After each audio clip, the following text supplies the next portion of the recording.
Bismillahirrahmanirrahim. On the demand of Muhammad Sabaj from Aligarh Muslim University and Kaimur Bihar, ये problem matrix की है, matrices की। Write two linear independent solution of the system of linear equations. यहाँ पर system of linear equation दे रखा है, यानी दो इक्वेशंस दे रखे हैं, तो यानी कि दो इक्वेशन 3 वेरिएबल में है, x minus y plus z is equal to 2 और सेकेंड इक्वेशन है x plus y minus z is equal to 3। तो जो हमें दो सॉल्यूशन लिखना है वो दोनों जो हैं लीनियरली इंडिपेंडेंट होना चाहिए। मींस उनको किसी भी तरीके से लीनियर कॉम्बिनेशन को ज़ीरो के बराबर नहीं कर सकें, इस तरीके का सॉल्यूशन फाइंड करें, यानी एक्स बाई जेड की वैल्यू को फाइंड करें। तो इसके लिए हम यहाँ पर जो दोनों इक्वेशंस हैं इनको लिखेंगे, x minus y plus z is equal to 2, इसे इक्वेशन नंबर 1 डाल दें। और दूसरा इक्वेशन है x plus y minus z is equal to 3। क्योंकि हमें चूँकि सॉल्व नहीं करना है, सिर्फ हमें राइट करना है, ओनली लिखना है इस तरीके का सॉल्यूशन, तो हम डायरेक्ट भी कर सकते हैं। यानी एक बार हम जेड को ज़ीरो के बराबर पुट करके और इन दोनों को जब ऐड करेंगे इक्वेशन को जेड बराबर ज़ीरो रखने के बाद, यानी जेड ख़त्म हो गया, तो ऐड करेंगे तो वाई से वाई कैंसिल हो जाएगा, 2x की वैल्यू 5 आ जाएगी, यानी x की वैल्यू 5/2 आ जाएगी, x की वैल्यू 5/2 आ जाएगी। और हमने z बराबर ज़ीरो पहले ही से ले दिया। एक सोल्यूशन तो यहाँ हो जाएगा जब हम y की वैल्यू भी फाइंड कर सकेंगे। जब हमने z बराबर ज़ीरो रख दिया, यानी z ख़त्म हो गया, तो अब इस इक्वेशन नंबर 3 में सेकंड में से 1 को माइनस करेंगे तो x कैंसिल हो जाएगा और 2y हो जाएगा प्लस का।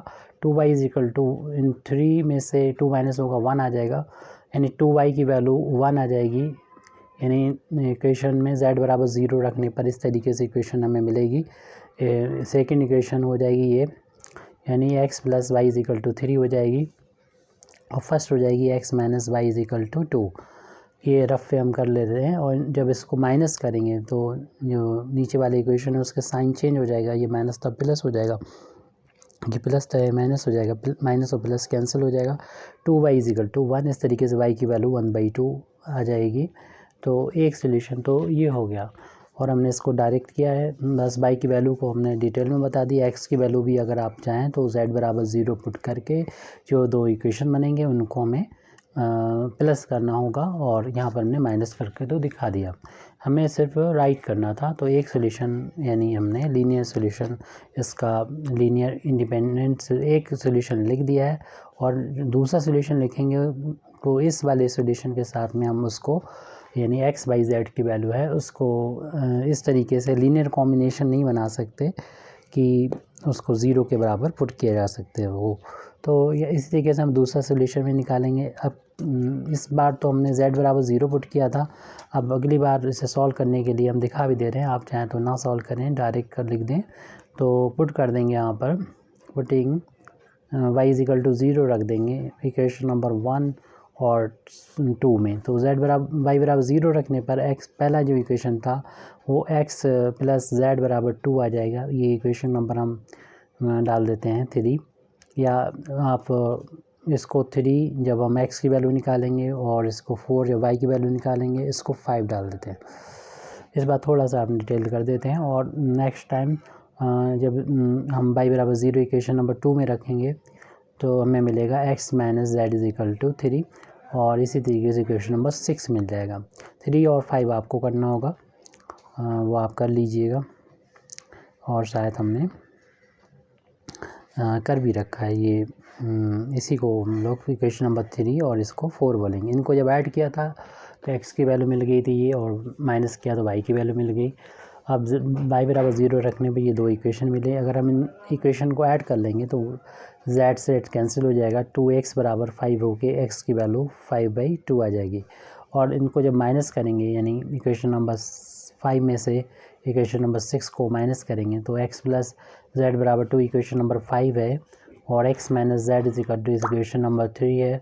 जब इसको माइनस करेंगे तो साइन चेंज हो जाएंगे, जो नीचे वाले इक्वेशन है x कैंसिल हो जाएगा, 2z की वैल्यू -1 मिल रही है, z की वैल्यू माइनस का 1/2 मिल रही है। तो एक सेट मिल गया है हमको सॉल्यूशन का यानी x बाई z की वैल्यू का, x की वैल्यू आई थी 5/2 और y की वैल्यू 0 रखी थी और z की वैल्यू -1/2। पहला सॉल्यूशन ये है और दूसरा सॉल्यूशन ये है। इन दोनों को हम इस तरीके से किसी स्केलर का मल्टीप्लिकेशन इनके साथ में करके हम ऐसा कभी भी नहीं कर पाएंगे कि लीनियर कॉम्बिनेशन ऐसा बनाएं। ये alpha beta scalar real numbers हैं कि इनका जो सम है वो आप इस तरीके से 0 0 0 कर सकें, ऐसा हम लोग कभी नहीं कर पाएंगे। क्योंकि आप देखेंगे कि कोई भी वैल्यू हो यहाँ पर, ये वैल्यू तो 0 रहेगी और आप चूँकि अल्फ़ा बीटा की वैल्यू 0 नहीं ले सकते तो 0 के अलावा कोई और वैल्यू अगर पुट करते हैं, अगर 0 0 होंगे तो इंडिपेंडेंट हो जाएगा और तभी पॉसिबल है ये।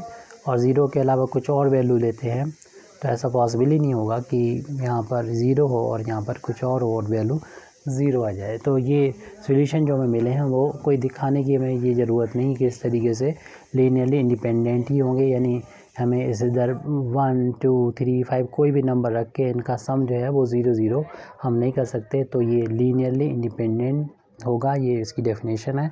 हमें तो बस ये दोनों सॉल्यूशन लिखना थे। तो एक सॉल्यूशन ये हो गया और ये दूसरा ये हो गया। ये वैल्यू अगर पुट कर देंगे गिवन इक्वेशन में तो इक्वेशन सेटिस्फाई हो जाएगा और ये दोनों जो है एक दूसरे से लीनियरली इंडिपेंडेंट हैं, यानी इनका लीनियर कॉम्बिनेशन इस तरीके से बना के उनको 0 के बराबर नहीं कर सकते, जबकि अल्फ़ा बीटा दोनों 0 के अलावा हों। कोई एक 0 तो हो सकता है, आपको मालूम ही है। लीनियर इंडिपेंडेंट कब होता है? लीनियर इंडिपेंडेंट तब होता है जब ये वैल्यू 0 0 दोनों हो, तभी इतना 0 आ सकता है। इसके अलावा जो है वो कोई और वैल्यू अगर होती हैं, कोई भी एक वैल्यू 0 के अलावा होती है तो ये लीनियरली इंडिपेंडेंट होता है। तो हमारा ये दोनों ही सॉल्यूशन लीनियरली इंडिपेंडेंट हैं, क्योंकि ऐसे कोई भी रियल नंबर यहाँ पर मौजूद नहीं है कि जिनका मल्टीप्लाई करें और उनको सम करें और वो 0 0 के बराबर आ जाए। और ये तभी पॉसिबल है जब 0 0 और 0 0 करके ही अगर यहाँ 0 ला सकते हैं। तो ये दोनों वेक्टर यानी सॉल्यूशन हमारे इस इक्वेशंस के वो कराएंगे लीनियरली इंडिपेंडेंट। तो ये कुछ नहीं दिखाना है, आपको उस दोनों सॉल्यूशन इस तरीके से लिख देना है और खुद चेक कर लेना है कि ये लीनियरली डिपेंडेंट तो नहीं है।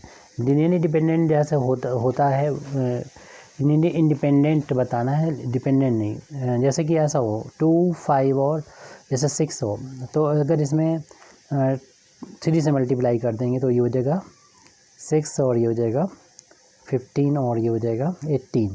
तो ये दोनों सॉल्यूशन जो है लीनियरली डिपेंडेंट हैं, क्योंकि हमें इसका सम जो है हम 0 कर सकते हैं। क्योंकि अगर हम इसमें हम -3 से मल्टीप्लाई कर दें, इसमें 2 5 और 6 में, और इसमें ओनली 1 से मल्टीप्लाई कर दें 6 15 और 18 में, तो देखेंगे इनको हम 0 0 लिख सकते हैं। यानी ये दोनों वेक्टर्स जो सॉल्यूशन अगर होते तो ये लीनियरली डिपेंडेंट होते हैं, लीनियरली इंडिपेंडेंट नहीं होते। चूँकि हमें लीनियरली इंडिपेंडेंट दिखाना है तो हमारा वो सॉल्यूशन जैसे ही लिखा वो लीनियरली इंडिपेंडेंट है, हमें चेक करने की ज़रूरत नहीं। Thank you very much Indeed for listening me. व आखिर दावाना अल्हम्दुलिल्लाहि रब्बिल आलमीन।